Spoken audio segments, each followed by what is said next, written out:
Nah, di sini saya akan membahas mengenai eh, fungsi atau penggunaan dexamethasone terhadap nyeri. Nah, dexamethasone itu salah satu obat golongan kortikosteroid yang biasa digunakan untuk mengobati beberapa masalah di tubuh kita seperti ketika terjadi inflamasi. Nah, inflamasi ini merupakan suatu proses fisiologis di tubuh kita apabila terjadi suatu kerusakan di tubuh kita. Nah, salah satu tanda dan gejalanya itu dia adalah bengkak, merah, terus terasa hangat, dan dia juga terasa nyeri.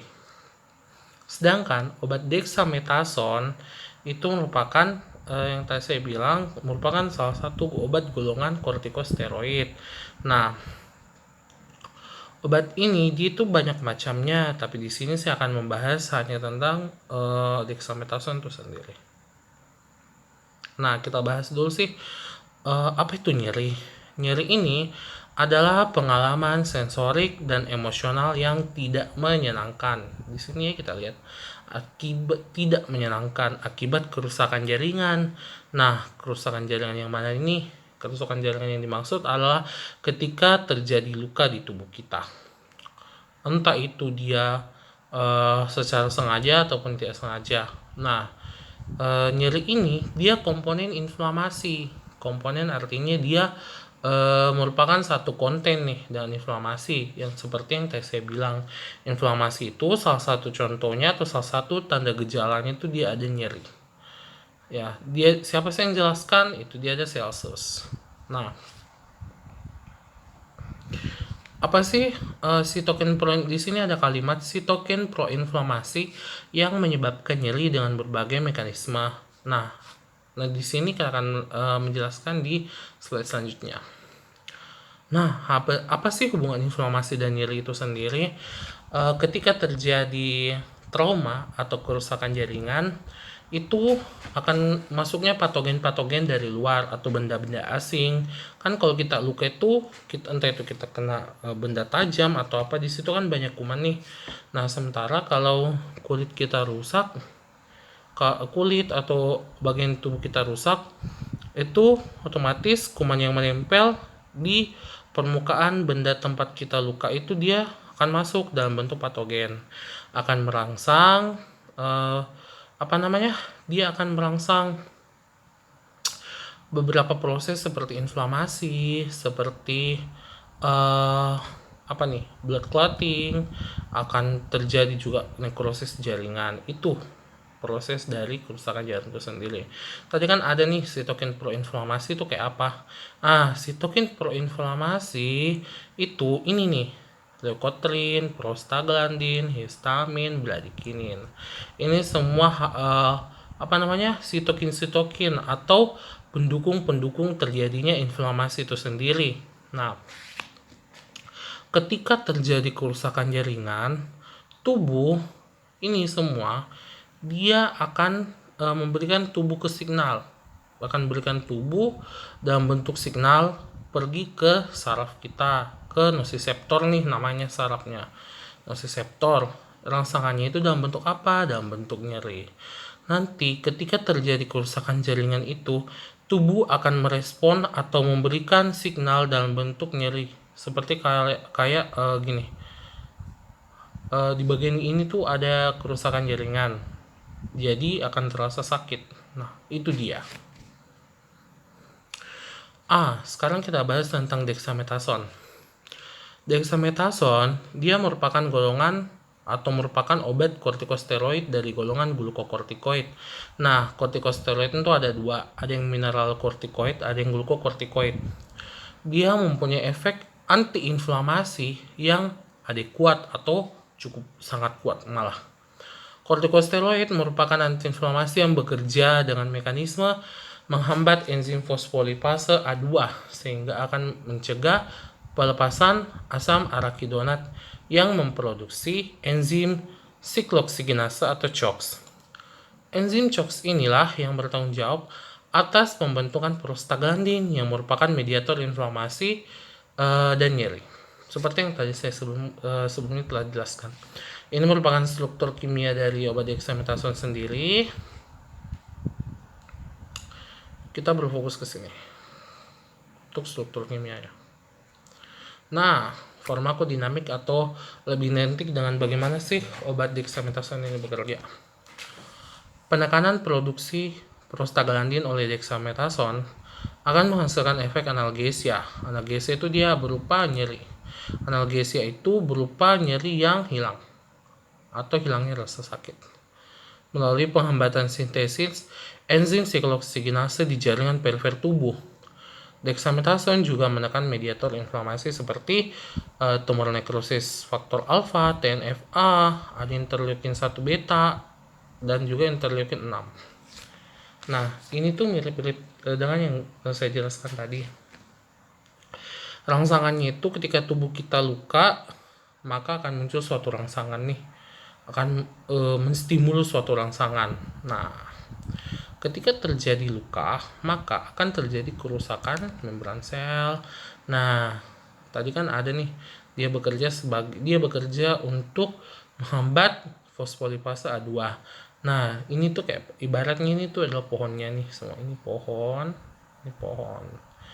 Si kortikosteroid ini atau dexamethasone ini dia bekerja untuk menghambat terbentuknya si pohon ini dari akarnya.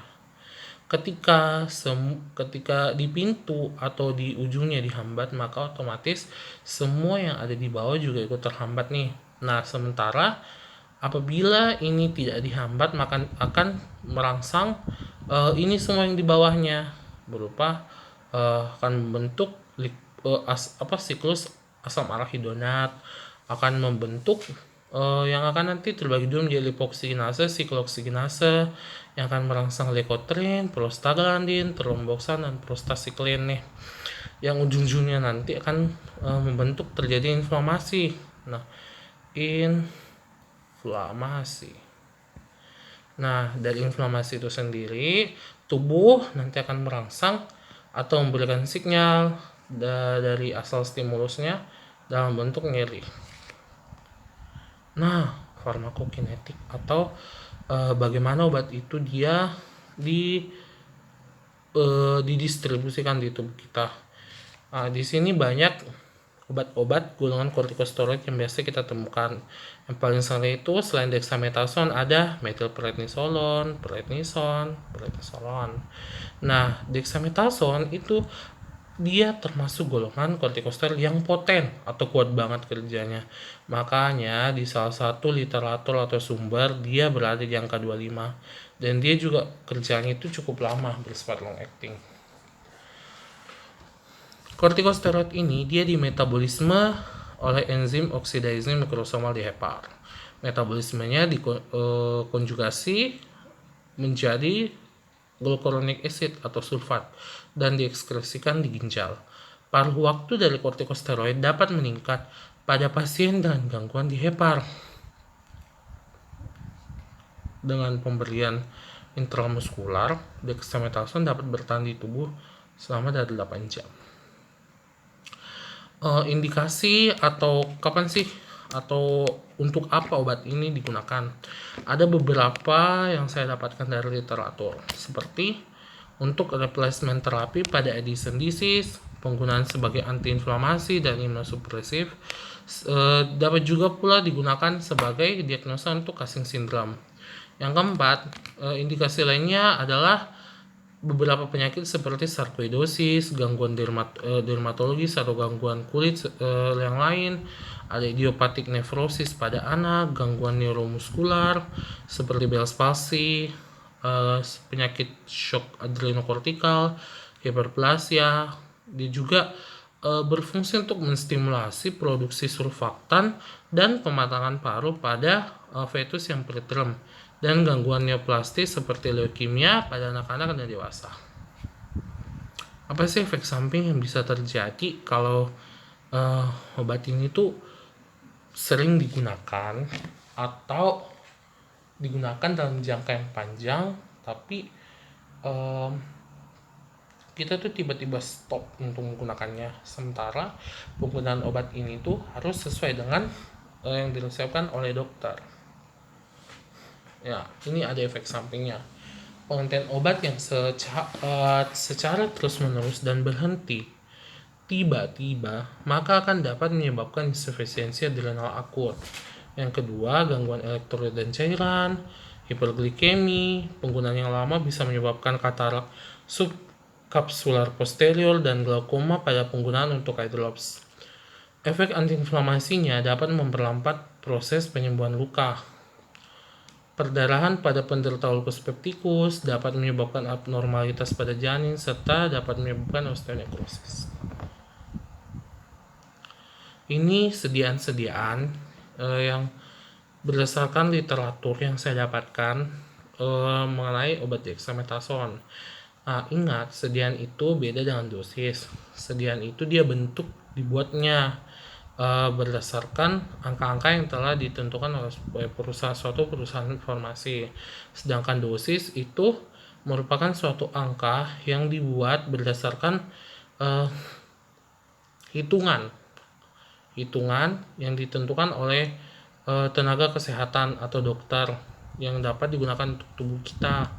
Nah, di sini dia sediaannya ada dexamethasone itu mungkin bisa dibaca sendiri. Ada oral, ada elixir, ada larutan, dexamethasone asetat, ada parenteral, serta dexamethasone natrium fosfat juga ada yang digunakan untuk parenteral. Ingat, IV itu intravena, sedangkan IM intramuskular. Nah, ini beberapa obat-obat juga selain dexamethasone yang biasa digunakan. Kita juga bisa lihat di sini.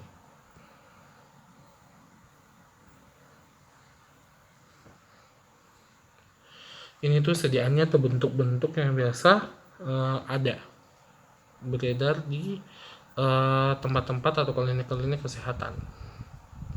Dan sebenarnya masih banyak sekali tergantung dari perusahaan farmasi yang membuat. Interaksi.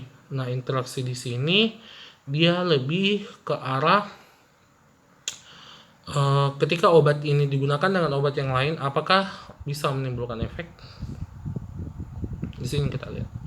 Pemberian dexamethasone bersamaan dengan oseltamivir atau antivirus maka akan menurunkan sedikit fungsi oseltamivir karena oseltamivir merupakan obat yang menggunakan CES1 atau karboksilate dalam membuatnya aktif, sedangkan dexamethasone merupakan obat yang dapat memodulasi ekspresi dari karboksilate. Nah, pada keadaan malignansi, penggunaan dexamethasone bersama dengan phenytoin dapat menyebabkan penurunan fungsi keduanya dengan mekanisme peningkatan metabolisme dexamethasone serta mengganggu phenytoin dalam pengikatannya dengan reseptor organ target. Nah, apabila obat dexamethasone ini digunakan dengan phenytoin dan ditambahkan dengan cimetidine dapat menyebabkan perubahan metabolisme phenytoin itu yang akan meningkatkan eksposur dari phenytoin. Penggunaan dexamethasone bersamaan dengan captopril atau obat penurun tekanan darah dan aspirin dapat menyebabkan hipertensi arteri dan perdarahan yang berasal dari ulkus gaster dengan cara terjadinya overlapping toksisitas pada sistem gastrointestinal dan juga akibat mekanisme retensi sodium. Nah, itu tadi ini daftar pustaka atau literatur yang saya gunakan untuk membuat ini. Terima kasih. Makanya untuk penggunaan obat itu atau obat apapun itu kita harus konsultasikan dulu kepada dokter sebelum kita menggunakan. Oke, terima kasih.